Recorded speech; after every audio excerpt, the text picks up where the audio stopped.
Good morning student. अब हम +2 business studies का नया चैप्टर स्टार्ट कर रहे हैं 5.2, जिसका नाम है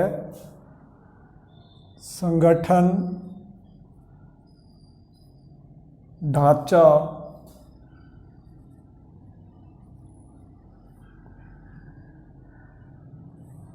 अर्थ मीनिंग एवं प्रकार।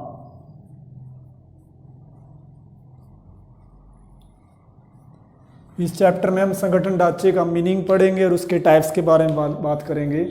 संगठन ढांचा क्या होता है? संगठन ढांचा का अभिप्राय उस रूपरेखा से है जिसके अंदर रहते हुए सभी प्रबंधकीय और अप्रबंधकीय कार्य करने पड़ेंगे, उसे बोलेंगे संगठन ढांचा। चाहे प्रबंधकीय कार्य हो चाहे अप्रबंधकीय कार्य हो, सारे संगठन ढांचे के अंतर्गत किए जाएंगे।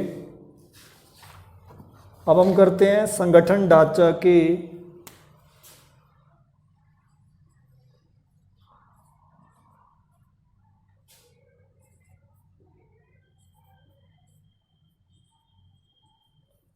प्रारूप या इसको प्रकार बोलते हैं, टाइप्स।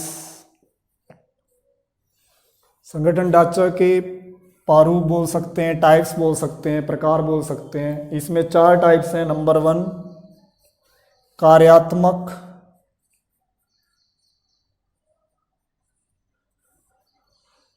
संगठन, दूसरा है डिविजनल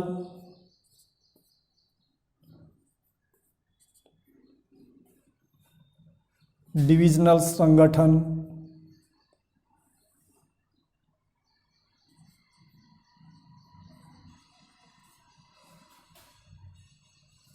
थर्ड है रेखा संगठन,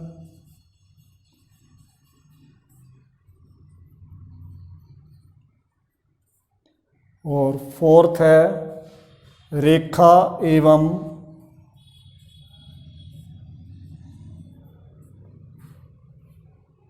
स्टाफ संगठन।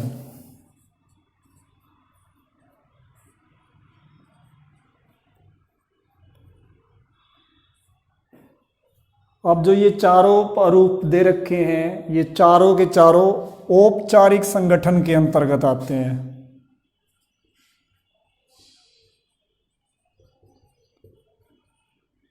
औपचारिक संगठन, फॉर्मल ऑर्गेनाइजेशन। जो हमने पिछले चैप्टर में औपचारिक और अनौपचारिक संगठन करे हैं, औपचारिक संगठन के अंतर्गत ये चारों आते हैं, लेकिन हमारे सिलेबस में केवल 2 ही हैं। हम फर्स्ट 2 का एक्सप्लेन करेंगे। जो थर्ड और फोर्थ है ये हमारे सिलेबस में नहीं है, तो हम एक एक इनका एक्सप्लेन करेंगे। केवल पहले 2 हमारे सिलेबस में है, कार्यात्मक संगठन और डिविजनल संगठन। तब हम पहले कार्यात्मक संगठन की बात करेंगे।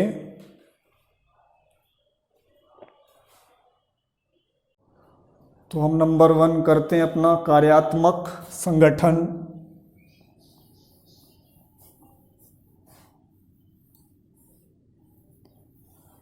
कार्यात्मक संगठन क्या होता है?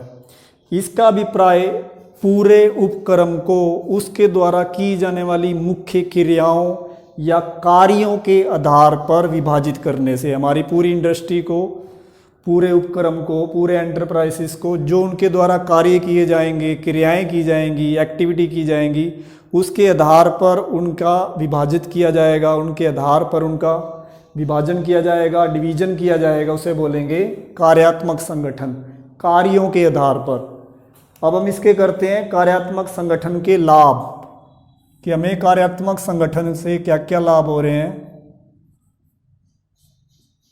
नंबर 1 विशिष्टीकरण के लाभ।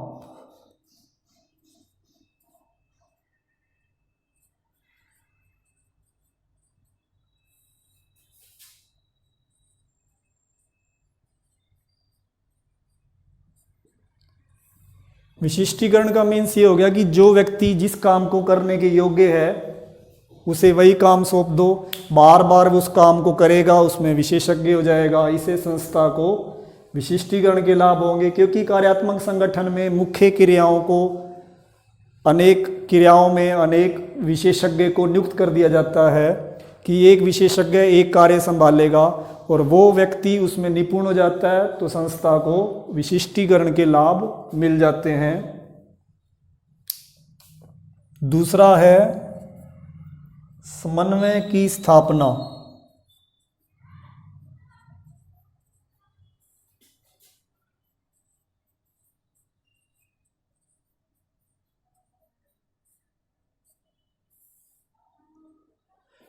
कार्यात्मक संगठन के अंतर्गत हर कार्य को एक विशेषज्ञ करता है, एक स्पेशलिस्ट करता है, तो उसके द्वारा जो भी काम किया जाता है वो कोऑर्डिनेशन के साथ किया जाता है, समन्वय के साथ किया जाता है। जितने भी अलग अलग डिपार्टमेंट है सारे अपना कोऑर्डिनेशन बना के चलते हैं, समन्वय बना के चलते हैं, जिससे संस्था को फायदा हो जाता है। तीसरा इसका लाभ है प्रबंधकीय कुशलता में वृद्धि।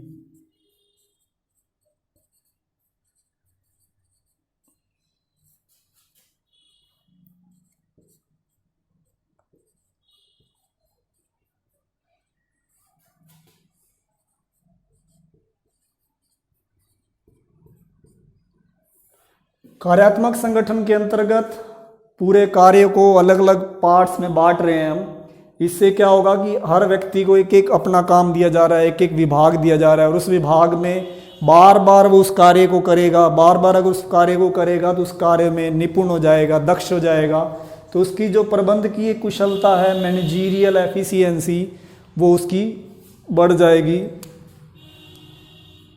नंबर 4 लाभ है प्रयत्नों की न्यूनतम दोहराई।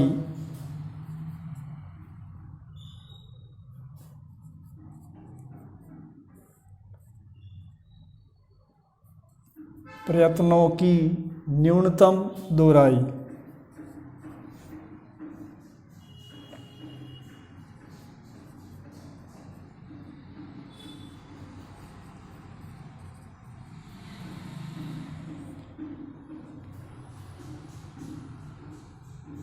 संगठन का जो ये प्रारूप है कार्यात्मक संगठन, इसमें जो भी प्रयास किए जाते हैं, जो भी एफर्ट्स की जाती हैं, जो उनकी बार बार करने की हैबिट है वो कम हो जाएगी, क्योंकि इसमें न्यूनतम दोहराई होगी। कम से कम कोई चीज़ दोबारा होएगी, अनावश्यक नहीं होएगी।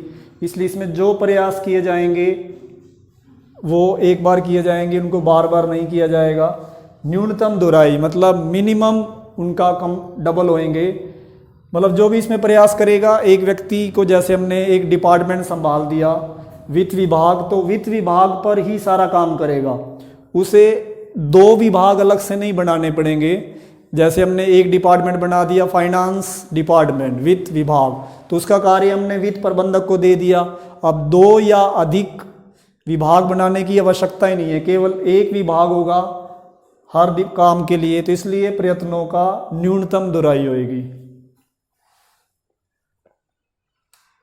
और जितने भी मानवीय साधन होंगे, भौतिक साधन होंगे, उनका बढ़िया प्रयोग होगा।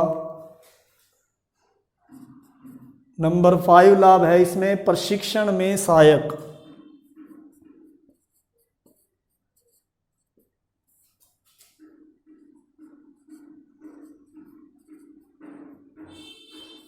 कार्यात्मक संगठन के अंतर्गत हमें ट्रेनिंग देने में हेल्प मिल सकती है, प्रशिक्षण देने में सहायता मिल सकती है। जैसे अगर हमने वित्त विभाग के व्यक्ति को अगर ट्रेनिंग देनी है तो केवल उसे वित्तीय मामलों से संबंधित ही ट्रेनिंग देनी पड़ेगी। इससे भी संस्था को फायदा होगा कि ट्रेनिंग देने में सहायक हो जाएंगे कार्यात्मक संगठन। नंबर 6 लाभ है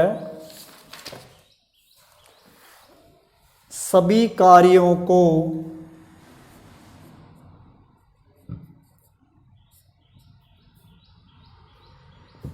समान महत्व।